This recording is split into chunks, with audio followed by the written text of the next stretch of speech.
បងប្អូនយើងឈឺចាប់នៅពេលដែលឃើញ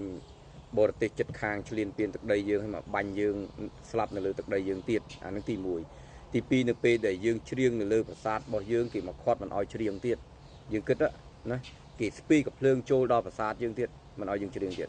ហេតុអីគឺបានជាគេធ្វើអញ្ចឹងបានគិតទៅបងប្អូនបើមិនខ្មោចស្រុកឲ្យដៃប្រហែលតាពួកទាំងនោះមកបានណាបងប្អូនគិតទៅទី1ទី2យើងថាប្រទេសយើងក្រប្រជាជនខ្មែរក្រណាស់អីណាបងប្អូនមិនមែនខ្មែរក្រទេបងប្អូនយល់ច្រឡំហើយណាខ្មែរមិនក្រទេខ្មែរខ្លាំងហើយខ្មែរមិនល្ងងទៀតខ្មែរឆ្លាតណាបងប្អូនខ្មែរឆ្លាតតែដោយសារមេដឹកនាំបងប្អូនដោយសារមេដឹកនាំមិនដែលបដោះគំនិតល្អមិនដែលទុកអ្នកឆ្លាតទេគេសម្លាប់ដោយសារយើងធ្វើតាមអ្នកចិត្តខាងដោយសារយើងមានអំណាចទៅដោយគេលើកបន្ទប់ណាបងប្អូនស្រឡាញ់អំណាចរហូតដល់ចូលក្តាមឈូសហើយបន្តអំណាចដល់កូនដល់ចៅទៅទៀតឃើញទេយើងស្ដាប់សម្ដីទៅយើងយល់តើស្រឡាញ់ជាតិស្រឡាញ់ទឹកដីស្រឡាញ់ជាពលរដ្ឋឬក៏ស្រឡាញ់អំណាចទទួលស្គាល់ទៅបងប្អូនទទួលស្គាល់ការពិតទៅណាហើយយើងឈឺចាប់យើងឃើញបងប្រុសមួយនោះគាត់ធ្វើជាយំស្រែកឬក៏ធ្វើពុតឬក៏ពិតទេណាបងប្អូនណាធ្វើជាយំស្រែកណាឈឺចាប់តាឃើញគេបាញ់កងកម្លាំងយើងណាស្លាប់លើទឹកដីយើងឃើញថៃឆ្លៀនពៀនអីហើយអ្នកខ្លះទៀតក៏គាត់ចេញនិយាយថាខ្មែរក្រណា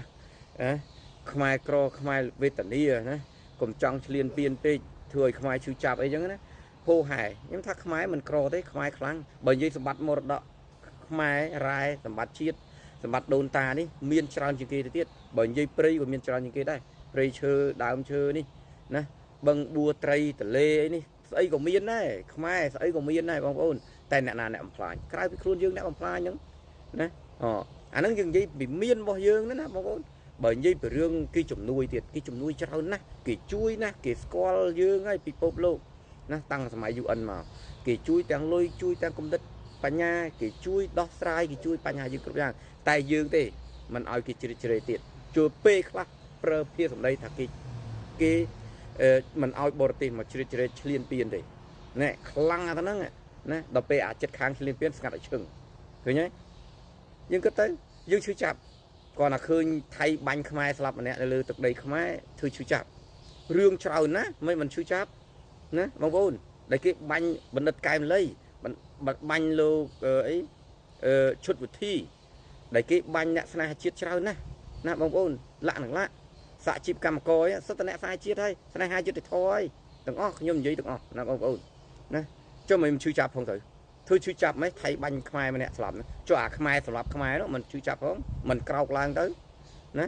បើចេះឈឺចាប់ចេះយល់យុត្តិធម៌អយុត្តិធម៌ហ្នឹងអ្នកធ្វើល្អស្លាប់រហូតអ្នកមានបញ្ញាមានកម្រិតបរិធរដែលអាចយកទៅប្រើការបានយើងបាញ់គេសម្រាប់ចោលឃើញទេទុកនៅតែមនុស្សដល់ថ្នាក់គេធ្វើបាតកម្មមិនស្គាល់ថាគេធ្វើបាតកម្មតាមផ្លូវហ្នឹងមិនដឹងផងថាតែអោនមើលកសែតយើងគិតទៅណាអាហ្នឹងធ្វើធំឃើញទេយើងគិតមិនដង្ហែតាមផ្លូវមិនដឹងថាមានស្អីទៅតាមផ្លូវហ្នឹងមិនដឹងខ្យល់អីផងយើងគិតទៅណាមិនទទួលស្គាល់តលតែសោះយើងគិតបងប្អូន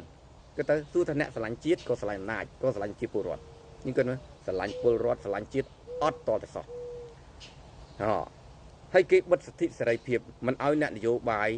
ឆ្នាំអ្នកដែលស្រឡាញ់ជាតិចូលរួមធ្វើនយោបាយផងយើងគិតមើលដូចជាលោករងឈុននេះជាដើមអ្នកទៅមើលព្រំដែនបិទសិទ្ធិសេរីភាពគាត់មិនឲ្យចូលរួមបោះឆ្នោតចូលរួមធ្វើនយោបាយផងរហូតដល់យកទៅដាក់គុកទៀតរហូតយកផ្ទះសម្បែងគាត់ទៀតមិនឈឺចាប់ផង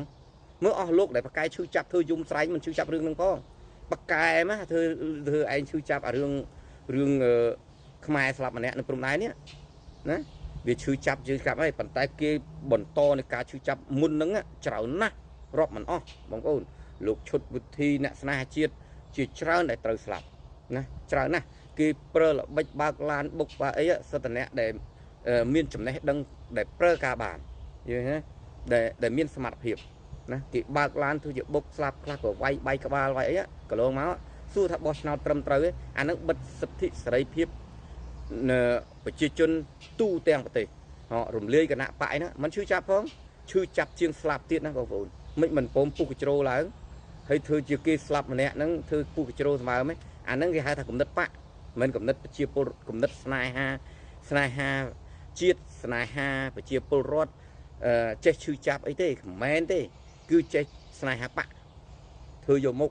អាហ្នឹងសពួកស្នេហាបកទេបងប្អូនមកធ្វើយំស្រែកធ្វើអីណាឈឺចាប់អីហ្នឹងអាធ្វើអាវិញសំដែងបងប្អូនណាស្នេហាបកទេអាបកអីអ្នកស្នេហាជាតិពិតប្រកបគេបាញ់ចោលច្រើនណាស់រត់ចោលប្រទេសច្រើនណាស់ដោយសារអាណាអ្នកធ្វើឲ្យរត់ណាបងប្អូនយើងគិតទៅគាត់ថាការកាន់អំណាចបន្តវេនបន្តត្រកូលហ្នឹងវាជាកំហុសមួយដែលបិទសិទ្ធិសេរីភាពបិទនៅលទ្ធិជាតិបតៃមួយដ៏ធ្ងន់ធ្ងរបំផុត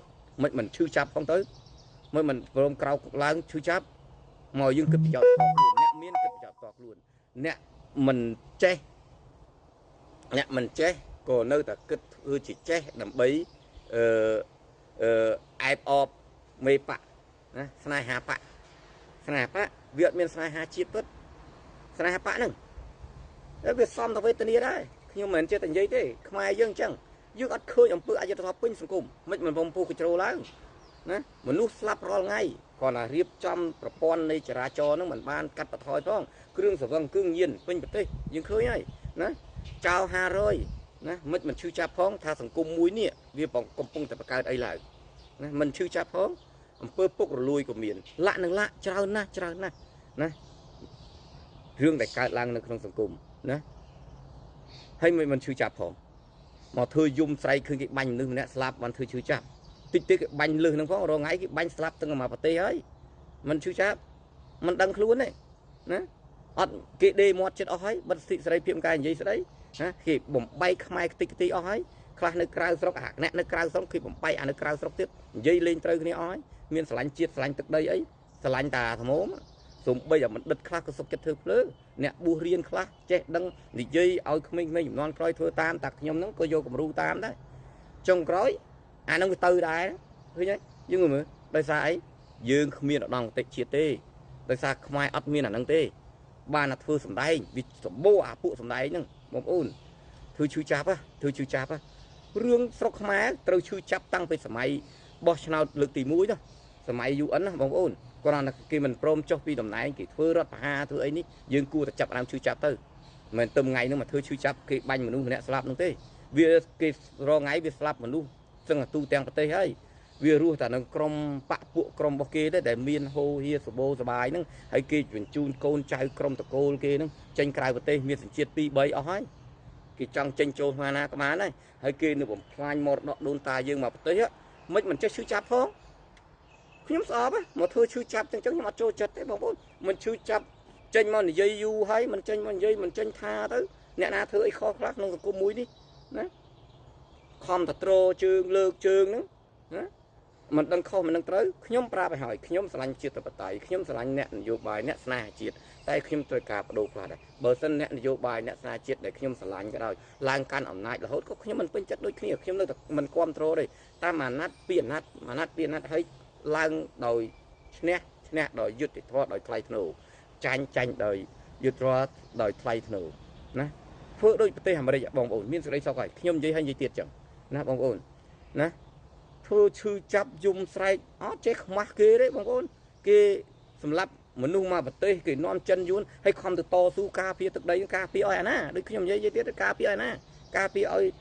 ប្រទេសជាតិខ្មែរឬក៏ឲ្យប្រជាពលរដ្ឋខ្មែរឬក៏ឲ្យយួនចិនថៃយើងឃើញសប្ងៃឃើញស្រាប់ហើយឃើញទេខ្មែរដើរធ្វើកញ្ចេះគេពេញប្រទេសហើយគេមិនបង្កើតប្រព័ន្ធអីជាលក្ខណៈរដ្ឋាភិបាលជាប្រទេសមួយផងហ្នឹងណារដ្ឋាភិបាលគឺរដ្ឋាភិបាលយួនបងប្អូនហើយគួរតែយកទៅហ៊ានយួនទៅវាយមិនត្រូវខ្មែរជាម្ចាស់ប្រទេសណាជាម្ចាស់ប្រទេសប្រើយួនមុនបានត្រូវបាយបងប្អូនជំរាបលាសូមអរគុណ